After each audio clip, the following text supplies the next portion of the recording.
ایک بلبل ہے جس کا نام محمد اقبال ہے کہ محمد سے وفاتوں میں تو ہم تیرے ہیں، یہ جہاں چیز ہے کیا لوح و قلم تیرے ہیں۔ تو میں تو ایک چھوٹا سا طالب علم ہوں، لیکن جتنا میں نے پڑھا ہے اقبال کے علاوہ پیغام کوئی نہیں ہے۔ یہ دو بڑے محسن لوگ گزرے ہیں پاکستان کے۔ 1930 میں الہ آباد میں انہوں نے سب سے پہلے ایک الگ ملک کا تصور پیش کیا۔ اقبال رحمۃ اللہ علیہ نے امت کو پیغام دیا، امت کو جگایا، امت کو حوصلہ دیا، قرآن کے پہلوؤں کو، سیرت کے پہلوؤں کو شاعری میں ڈبو دیا۔ نقش توحید کا ہر دل پہ بٹھایا ہم نے، زیر خنجر بھی یہ پیغام سنایا ہم نے۔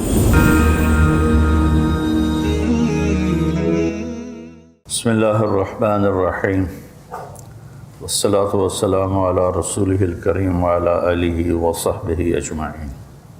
اللہ تعالیٰ نے آدم علیہ السلام کو تمام علوم سکھائے، وعلم آدم الاسماء کلہا۔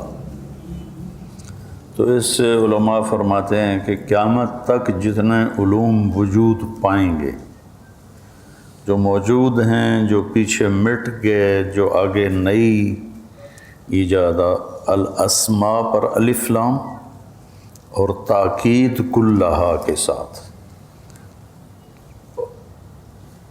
صرف شریعت نہیں، ہر چیز کا علم اللہ نے دیا۔ تو انسان کو اللہ نے بولنے والا بنایا۔ الرحمن اللہ کی سب سے پیاری صفت، جس سے اللہ ساری پیاری ہیں، پر جس کو اللہ نے خود اہمیت سے بتایا۔ الرحمن کون ہے؟ علم القرآن۔ اور رحمان ہونے کا کیا نظارہ ہے؟ خلق الانسان۔ اس میں کیا نظارہ ہے؟ علمہ البیان۔ ہم میں اور جانور میں، پرندے میں کیا فرق ہے؟ یہ چار بڑے دھماکے ہیں جو سورہ رحمان کے شروع ہوتے ہی ہوتے ہیں۔ جب تھوڑا سا ہمارا ذوق سلیم ہو، یعنی ذوق، ادبی ذوق ہو، تو سبحان اللہ کا کلام ہی ایک غذا بھی ہے اور دوا بھی ہے اور نغمہ بھی ہے اور ساز بھی ہے، سر بھی ہے، بربط بھی ہے، تار بھی ہے۔ الرحمن، بسم اللہ الرحمن الرحیم سے قرآن شروع کیا۔ رحمان رحیم ایک چیز ہے۔ کیا ہے تیری رحمت؟ علم القرآن۔ آپ پر سب سے زیادہ رحمت ہو رہی ہے کہ آپ قرآن سیکھ رہے ہیں۔ اور تیری رحمت کیا ہے؟ خلق الانسان، تجھے پیدا کیا احسن تقویم، تیرے جیسا کوئی بنایا ہی نہیں اور مخلوق۔ اور میری خصوصیت کیا ہے؟ علمہ البیان، تجھے بولنا سکھایا، تجھے بولنا سکھایا۔ اور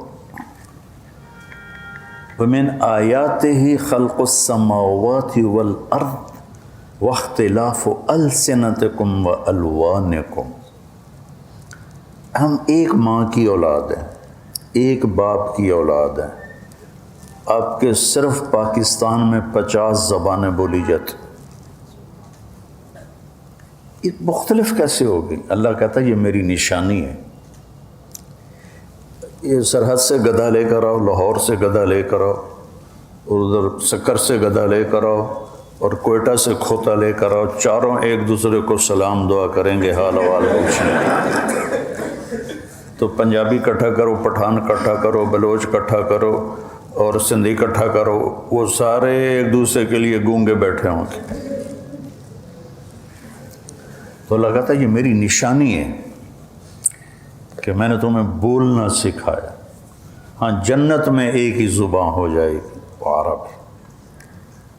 اسے کہتے ہیں زباں زبر کے ساتھ، اور بولی کو کہتے ہیں زباں پیش کے ساتھ، فرق رکھا کرو۔ اس میں ایک شعر بھی ایک علم ہے۔ شعر شعور سے ہے، وہ کلام جو شعور میں حرکت دے دے، ہلچل مچا دے، جوش آ جائے، چشمے بھی ابل ابل کے اچھل اچھل کے گرنے لگیں، انسانی دل پھڑکنے لگیں، اور ایک سادہ سی بات اتنی طاقتور بن کے دل پہ اترے کہ پورا وجود کانپ جائے۔ تو اس لحاظ سے پہلے شاعر آدم علیہ السلام ہی ہوں، چونکہ اللہ نے ان کو ہر علم دیا، تو پہلے شاعر حضرت آدم علیہ السلام ہی ہیں۔ پھر شاعری کا موضوع بن گیا عشق، معاشقہ، بہادری، خوشامد، یہ بن گیا۔ تو ایک عرب کہتا ہے قالوا حجرت الشعر قلت ضرورتا، ارے بھائی شعر کہنے کیوں چھوڑ دیے؟ کہا یار مجبوری ہے، باب الدواعی والبواعث مغلق، جس کی وجہ سے شعر کہا جاتا ہے وہ وجہ ہی نہیں پائی جا رہی۔ اچھا جی شاعر صاحب کیا وجہ ہے؟ کہ خلت الدیار، لاہور خالی ہو گیا، فلا کریم یرتجا، کوئی سخی لبدہ ہی نہیں، منہ النوال ولا ملیح یعشق، نہ کوئی معشوق ملتی ہے اور نہ کوئی سخی ملتا ہے، تو شعر کی آنکھاں خاک آنکھاں۔ تو یہ موضوع بن گیا اشعار کا۔ شعر میں کوئی پیغام دے کر اگر گیا ہے، تو میں تو ایک چھوٹا سا طالب علم ہوں، لیکن جتنا میں نے پڑھا ہے اقبال کے علاوہ پیغام کوئی نہیں ہے، اتنا جامع پیغام رحمت اللہ علیہ۔ عربی شجاعت علی تقتحم الفوارس ہاکذا عنی وعنہم خبروا اصحابی، یہ اپنے دشمن کو قتل کرنے کے بعد شاعر کہہ رہا ہے سارے انو دس دیو اے ہویا پہ جے، وَصَدَرْتُ حِينَ تَرَكْتُهُ مُتَجَدِّلًا كَالْجَزْعِ بَيْنَ دَكَادِدٍ وَرَوَابِ، جب میری تلوار چلی تو پھر وہ ایسے گرا جیسے کھجور کا تنا گرتا ہے، پڑا ہوا تھا۔ یہ تو شاعر اسلام ہے حضرت علی۔ اور شاعر جاہلیت یدعون عنتر والرماح كأنها اشطان بیر فی لبان الادہم ما زلت ارمیہم بغرۃ وجہہ ولبانہ حتی تسربل بالدم۔ یہ ایک ہے اسلوب اور طریقہ اشعار کا کہ اپنی دلیری بہادری بیان کرنا۔ رب لا تجعل موتتی بین النساء النوائح، یا اللہ مجھے گھر میں نہ مارنا، ولیکن قتیلا یدرج الطیر من جوانحی، مجھے ایسے مارنا کہ میں قتل ہوں اور کوے میرا خون پئیں، میری نسوں سے نکال کے، اور پرندے میرے گوشت کی بوٹیاں نوچیں۔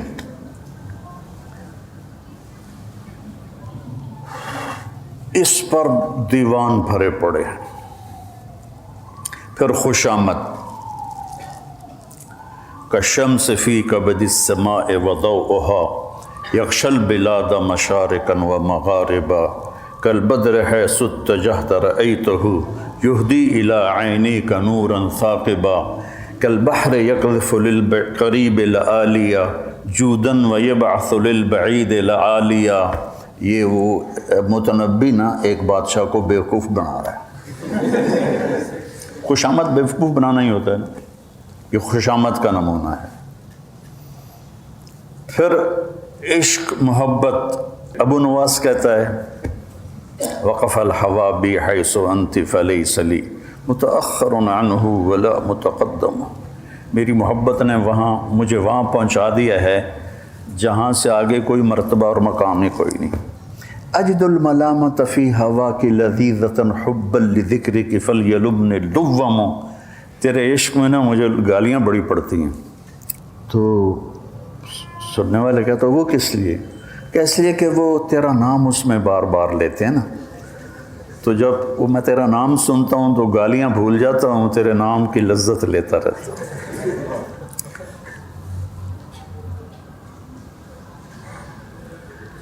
اس پر سارا زور لگا ہے شعراء کا۔ اب ہم آتے ہیں اقبال کی شاعری کی طرف۔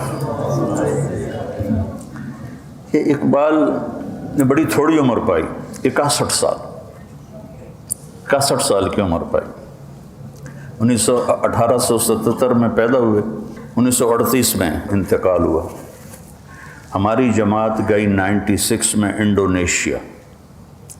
اس وقت جنرل حبیبی صدر انڈونیشیا تھا، تو اس سے ملنے گئے تو اس نے کہا، ڈاکٹر اشفاق صاحب رحمۃ اللہ علیہ تھے، یہ طاہر اشفاق اور طارق اشفاق کے والد تھے، ان سے کہا کہ آپ کو پتہ ہے ہم نے جنگ آزادی کی ابتدا کیسے کی؟ میں نے کہا یہ ہماری تو پہلی ملاقات ہے۔ کہا آپ کے اقبال کی شاعری اور آپ کے لیڈر محمد علی جناح رحمۃ اللہ علیہما، اس کی تقریریں اور ان کی شاعری کو ہم نے انڈونیشین زبان میں ٹرانسلیٹ کروایا اور پھر اپنے قوم کو اس پر اٹھایا اور ابھارا اور پورا ملک آزاد کروا لیا۔ یہاں اب تو خیر سب کچھ چلا گیا، یہاں والوں کو نہیں پتہ اقبال کون ہے، تو باہر کسی کو کیا پتہ ہوگا؟ محمد علی جناح کون ہے، باہر والوں کو کیا پتہ ہوگا؟ انہوں نے بیٹا پیغام پہنچایا، اور بڑی زندگی کے آخری 30 برس پہلے ان کا ذہن اور تھا۔ انگلینڈ گئے پڑھنے، اور وہاں کا فلسفہ پڑھ کے ذہن غلط اور ہونے کے بجائے سیدھا ہو گیا۔ تو انہوں نے اپنے نبی کو پڑھا، قرآن کا مطالعہ کیا، اور پھر ان کے منہ سے الفاظ نہیں پھول گرتے تھے اور شعلے کبھی بھڑکتے تھے۔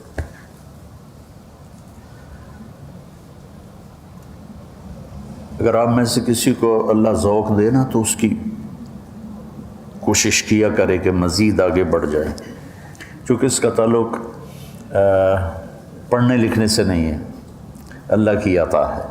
ہمارا ایک میراثی تھا، بالکل ان پڑھ، اتنا بڑا شاعر تھا، فی البدی شروع ہو جاتا تھا پنجابی میں۔ تو یہ اللہ کی عطا ہے، اس کو ہم پڑھنے لکھنے سے نہیں کر سکتے۔ اب عربی میرا ذوق ہے، اردو میرا ذوق ہے، لیکن میں شعر یاد تو کرتا ہوں، شعر کہتا نہیں۔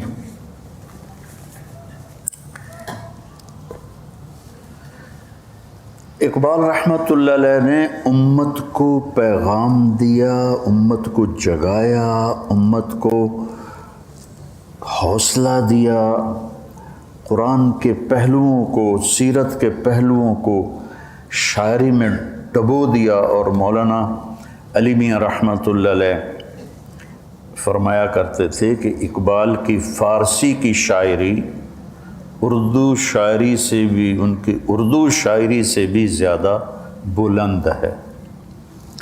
ایران میں ایک ایڈیٹوریم بنا تو وہاں اس کے بڑے گیٹ پر اقبال رحمۃ اللہ علیہ نے جو مرثیہ لکھا امام حسین علیہ السلام کا، بادشاہ است حسین وہ لکھا ہوا تھا، نیچے محمد اقبال۔ تو ان کا جب آیا نا مہمان خصوصی افتتاح کرنے، تو اس نے ایسے اس کو پڑھا، دیکھا نیچے اقبال۔ وہ کہنے لگا تمہیں ایران میں کوئی شاعر نہیں ملا کہ تم ایک ہندی کو یہاں لے کر آ گئے ہو؟ تو انتظامیہ جنہوں نے بنایا تھا کہنے لگے حضور آپ ہمیں کوئی شاعر نکال کے دے دیں ایران کا جس کا کلام ایسا ہو، تو پھر ہم یہ مٹا دیں گے، وہ چڑھا دیں گے۔ تو وہ آگے چپ ہو گئے۔ اس کی فارسی شاعری بڑی زبردست۔ تو امت کو پیغام اللہ سے باتیں کیوں ضیاءکار بنوں سود فراموش رہوں، فکر فردا نہ کروں محو غم دوش رہوں، نالے بلبل کے سنوں اور ہماتن گوش رہوں، ہم نوا میں بھی کوئی گل ہوں کہ خاموش رہوں۔ اب یہ وہ اللہ سے بات کرنا چاہتا ہے، امت کو ماضی یاد دلانا چاہتا ہے۔ ساز خاموش ہیں فریاد سے معمور ہیں ہم، نالا اگر لب پہ آتا ہے تو مجبور ہیں ہم۔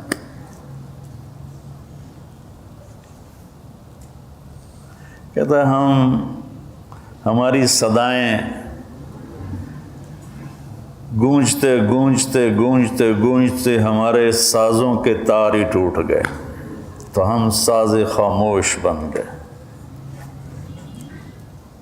لیکن پھر بھی اگر زبان پہ آہ آتی ہے تو ہم مجبور ہیں۔ تھوڑے تھوڑے نمونے سنا تو سارا دن اب وہ پلٹے اس طرف کہ یا اللہ ہم نے تیرے دین کے لیے کیا کیا، تھے ہم ہی ایک تیرے مارے کا آراؤں میں، خشکیوں میں کبھی لڑتے کبھی دریاؤں میں، دی اذانیں کبھی یورپ کے کلیساؤں میں، کبھی افریقہ کے تپتے ہوئے صحراؤں میں، شان آنکھوں میں نہ جچتی تھی جہاں داروں کی، کلمہ پڑھتے تھے ہم چھاؤں میں تلواروں کی، تجھ سے سرکش ہوا کوئی تو بگڑ جاتے تھے، تیر کیا چیز ہے ہم توپ سے لڑ جاتے تھے، نقش توحید کا ہر دل پہ بٹھایا ہم نے، زیر خنجر بھی یہ پیغام سنایا ہم نے۔ کیا شاعری!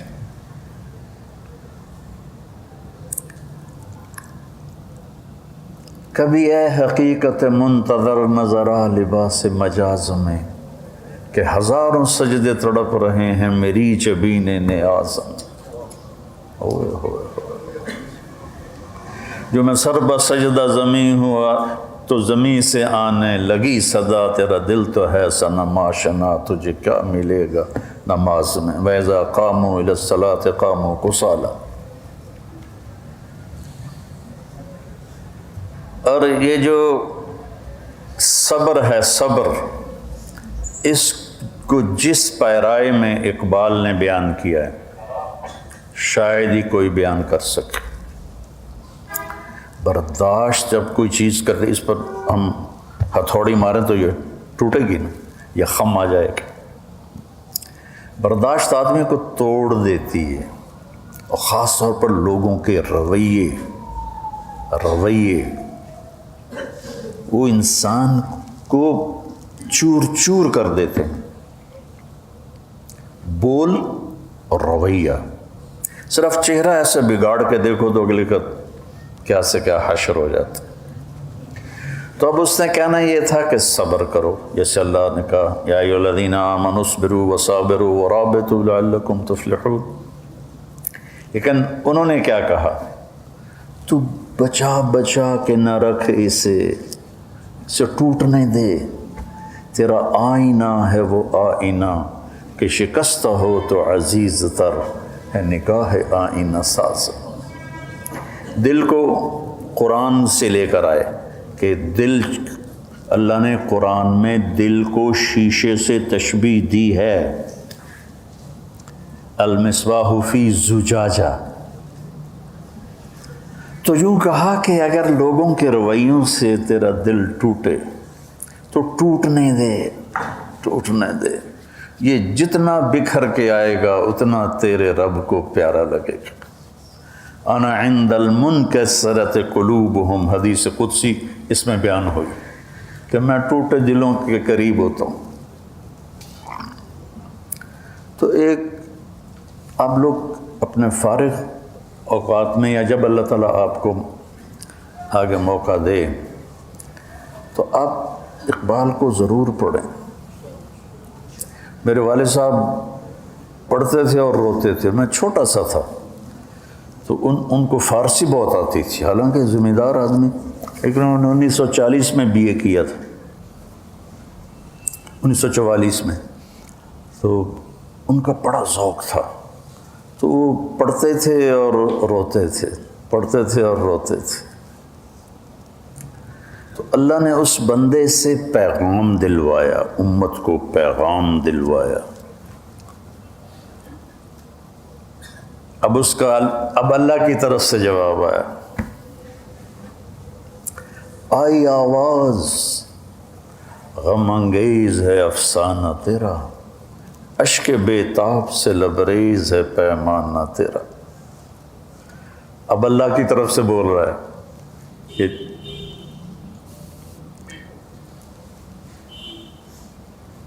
کہ میرے گلے کے بدلے میں جواب آیا، ہاں میرے بندے واقعی بڑی دکھی کہانی ہے تیری، اور بڑے بےتاب آنسوؤں میں بھیگی ہوئی ہے کہانی تیری، لیکن ہم کیا کریں، ہم تو مائل بکرم ہیں، کوئی سائل ہی نہیں، راہ دکھلائیں کسے راہ رو منزل ہی نہیں، تم ترستے ہو کلی کو وہ گلستاں با کنار۔ ایک مصرع ہے یہ، تو وہ پھر جواب شکواتا ہے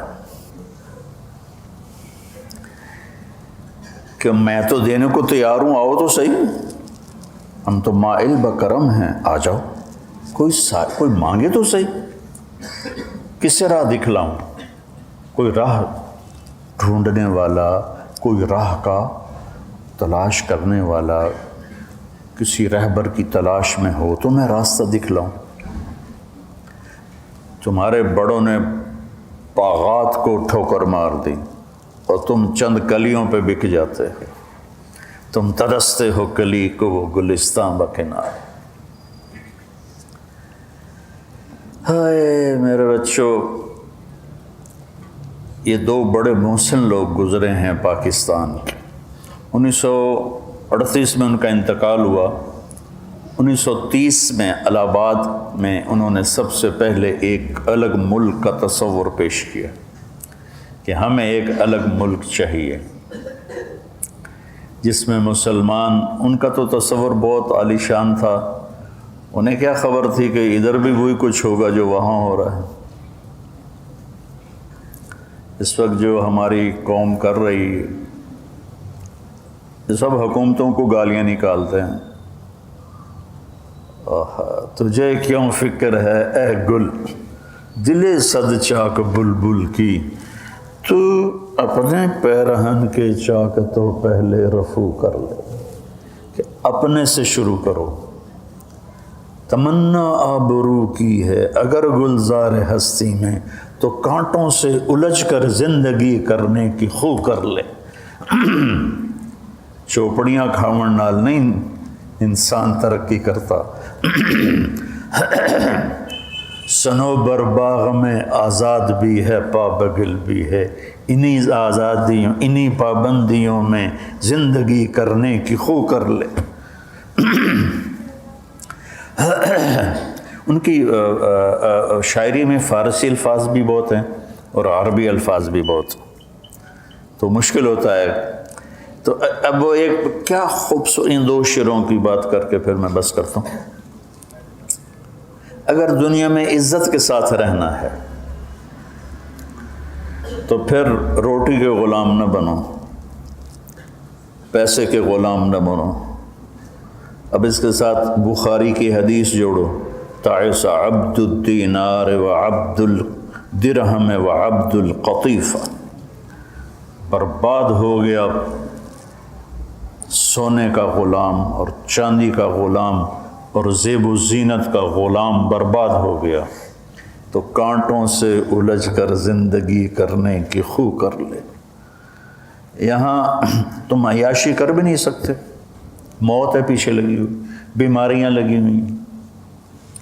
اب رانا صاحب چاہیں گے کہ ان کے منہ میں یہ پائپ لگا رہے، یا میں چاہوں گا کہ مجھے ہارٹ اٹیک ہوتا اور مجھے سٹنٹ پڑتے؟ تو کہا یہاں مشقت کے لیے آئے ہو، یہ کانٹوں بھرا راستہ ہے، تو کانٹوں سے الجھ کر زندگی کرنے کی خو کر لے۔ ہمارا معاشرہ پیسے پہ بک گیا اور فحاشی پہ فروخت ہو گیا، بے حیائی کلچر بن گئی۔ اور پھر آگے کیا خوبصورت تشمیع دی ہے، بوہڑ کا درخت دیکھا آپ لوگوں، کتنا بڑا ہوتا ہے، کتنا پھیلتا ہے۔ ہمارے وہاں قدیم گاؤں میں ایک بوہڑ ابھی تک ہے، باقی تو کٹ کٹ آ گئے، وہ ایسے تمہاری یہ جو مسجد ہے نا، اس کا یہ اندر ہال، اس سے بھی زیادہ اس کا پھیلاؤ ہے۔ وہ کیا کرتا ہے، وہ اپنی جو شاخیں ہیں نا، اس سے شاخیں نیچے لاتے لاتے لاتے زمین میں گاڑ دے کر دیتا ہے اور اس سے بھی جڑ بنا دیتا ہے۔ میرے شعر کی تشریح کے بعد دیکھنا جا کے، صنوبر کہتے ہیں کس کو، تو اس کی ایسے جڑیں ہوتی ہیں اور وہ پھر اس کو طاقت ملتی ہے اور وہ پھیلتا ہے پھیلتا ہے پھیلتا ہے پھیلتا ہے پھیلتا ہے، باقی کوئی درخت ایسے نہیں پھیلتا۔ وہ کہہ رہے ہیں تو مسلمان ہے، اسلام کی پابندیوں میں آ جا، چونکہ تم بوہڑ کے درخت کو دیکھو تو وہ آزاد بھی نظر آتا ہے، او جا رہا ہے او جا رہا ہے، لیکن نیچے دیکھو تو پابندیوں میں جکڑا ہوا ہے۔ تو اگر تم دنیا میں عزتیں آزادی چاہتے ہو تو محمد مصطفیٰ کی غلامی میں اپنی جڑوں کو پیوست کر کہ محمد سے وفا تو نے تو ہم تیرے ہیں، یہ جہاں چیز ہے کہ لوح و قلم تیرے۔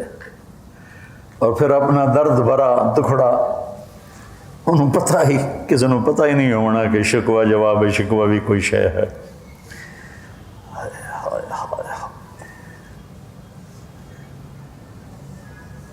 ایک بلبل ہے، ایک بلبل ہے جس کا نام محمد اقبال ہے، ایک بلبل ہے کہ محو ترنم اب تک وہ اپنے نغمے الاپ رہا ہے، اس کے سینے میں ہے نغموں کا تلاطم اب تک، اس کے سینے میں نغمے ابلتے ہیں مچلتے ہیں، قید موسم سے رہی آزاد رہی طبیعت اس کی، نہ اس نے بلبل نے کبھی خزاں دیکھی، وہ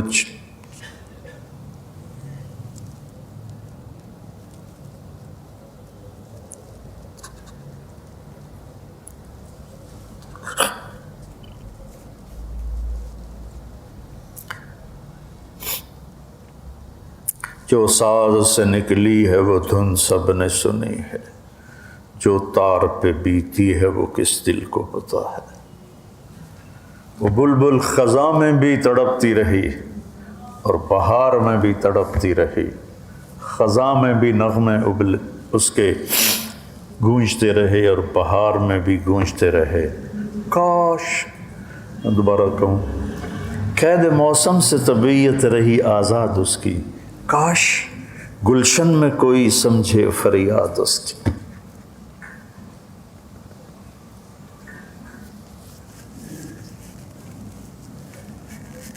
میں نے کبھی اس مضمون پہ بات نہیں کی، نہ کبھی کچھ پڑھا، پرانا پڑھا ہوا آپ کو بوسیدہ سا سنایا ہے، لیکن مجھے بھی بہت اچھا لگا کہ میں نے ایک محسن پاکستان کا تذکرہ اچھے الفاظ میں کیا، اچھے نیک محفل میں کیا، نیک بڑے چھوٹوں میں کیا، اللہ اس کا اجر انہی کی روح کو پہنچائے اور ہمیں پابگل کر دے کہ ہم اسلام کی، اللہ اس کے رسول کی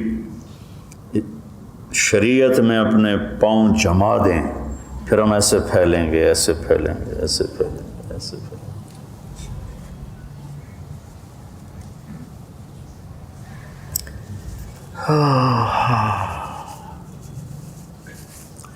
پرواز ہے دونوں کی اسی ایک فضا میں، کہا یہ اسی آسمان میں گدھ بھی اڑ رہا ہے اور عقاب بھی اڑ رہا ہے، شاہی کا جہاں اور ہے، کرگس کا جہاں اور ہے۔ شاہین تازہ گوشت کا شکار کرتا ہے اور گدھ جب بدبودار ہو جاتا ہے جیفا میت تو اس کو جا کے نوچتا ہے، کھاتا ہے۔ ہم کینیا گئے 2015 میں، چلا تھا 8 ملکوں کا سفر، تو میں نے کہا یار جنگل بھی دکھا دو، پتہ نہیں دوبارہ آنا تک۔ تو وہاں سے ہم نے 2 گھنٹے کی فلائٹ لی، چھوٹا سا جہاز تھا 14 سیٹوں کا، تو اس میں ہم جنگل میں گئے۔ اس کے اندر 3 ایئرپورٹ تھے، کچے۔ تو پہلے ایئرپورٹ کے ساتھ ہوٹل، دوسرے کے ساتھ ہوٹل، تیسرے کے ساتھ ہوٹل، کچھ مہمان پہلے ہوٹلوں کے، کچھ درمیان، کچھ آخر۔ تو میں نے تینوں دیکھے، چونکہ میرا ہوٹل تیسرے ایئرپورٹ پر تھا، تو وہ پہلے پہ اس نے ہمیں اتارا، دیکھا، دوسرے پہ اتارا، پھر تیسرے پہ اتارا۔ تو ہم یہ جو میریٹ ہوٹل ہے وہاں خیمے بنے ہوئے ہیں، ہوٹل خیمے، لیکن بڑے محفوظ، جنگلے لگے ہوئے تاکہ کوئی جانور نہ۔ تو ہم صبح نکلے جنگل کو دیکھنے کے لیے، گائیڈ ہمیں لے کے چلا، تو بہت کچھ دیکھا، لیکن جو اس شعر کی مناسبت سے مجھے یاد آیا ہے کہ پرواز ہے دونوں کی اسی ایک فضا میں، کرگس کا جہاں اور ہے جہاں شاہی کا جہاں اور، کہ ایک وہ تھے جنہوں نے اللہ کو راضی کیا، ان کی دنیا اور تھی۔ ایک آج ہیں جو کہتے ہیں پیسے کے بغیر کوئی زندگی نہیں، ان کی دنیا اور ہے۔ تو میں نے ایک جگہ دیکھا، ہم جا تو کہیں اور رہے تھے لیکن میں لیفٹ سائڈ پر تھا، تو میری ایسے نظر پڑی، تو ایک بیٹھا ہوا تھا گدھ اور ایک عقاب۔ گدھ عقاب سے بڑا ہوتا ہے، وہ ایک ڈھانچہ پڑا ہوا تھا، ڈھانچہ، پنجر، وہ انہوں کھدی جاندہ ہے، اور عقاب جو تھا نا وہ تازہ چائے کے مزے لے رہا تھا۔ میں نے کہا اے اقبال، اللہ تیری قبر روشن کرے، کرگس کا جہاں اور ہے شاہی کا جہاں اور۔ تو بیٹا کرگس نہ بنو کہ دنیا کے دیوانے بن جاؤ، امتی بنو، فرقہ واریت سے نکلو، داعی بنو۔ مدرسوں کی کمی نہیں ہے، ضرورت سے زائد ہیں، ضرورت سے زائد ہیں، لیکن جیسے جوان پیدا کرنے ہیں اس میں نتیجہ بہت تھوڑا ہے۔ میں چاہتا تھا اللہ یا اللہ میرے ذریعے سے ایک ایسی نسل تیار کر جو امتی ہو، جو بندی بریلویوں کے لیبل نہ ہو، اہل حدیث کے لیبل نہ ہو، امتی ہوں، جو داعی ہوں، جو اللہ کے پیغام کو لے کے پھرنا اپنی سعادت سمجھ، کبھی عرش پر کبھی فرش پر۔ یہ تو پروین شاکر کا ایک قریب کی شاعرہ ہے، کبھی عرش پر کبھی فرش پر، کبھی ان کے در کبھی در بدر، غم عاشقی تیرا شکریہ میں کہاں کہاں سے گزر گیا۔ وہ تو کہتی میں کہاں کہاں سے گزر گئی، میں نے اس کو یا کر لیا ہے کیونکہ میں تو اپنی زبان میں کہتا ہوں، میں اس کے لیے بھی یقین مانو اصال ثواب کرتا ہوں، مجھے اس کا یہ شعر اتنا پسند ہے۔ کبھی عرش پر کبھی فرش پر، کبھی در بدر کبھی ان کے در، غم عاشقی تیرا شکریہ میں کہاں کہاں سے گزر گیا۔ تم داعی بنو، تم امتی بنو۔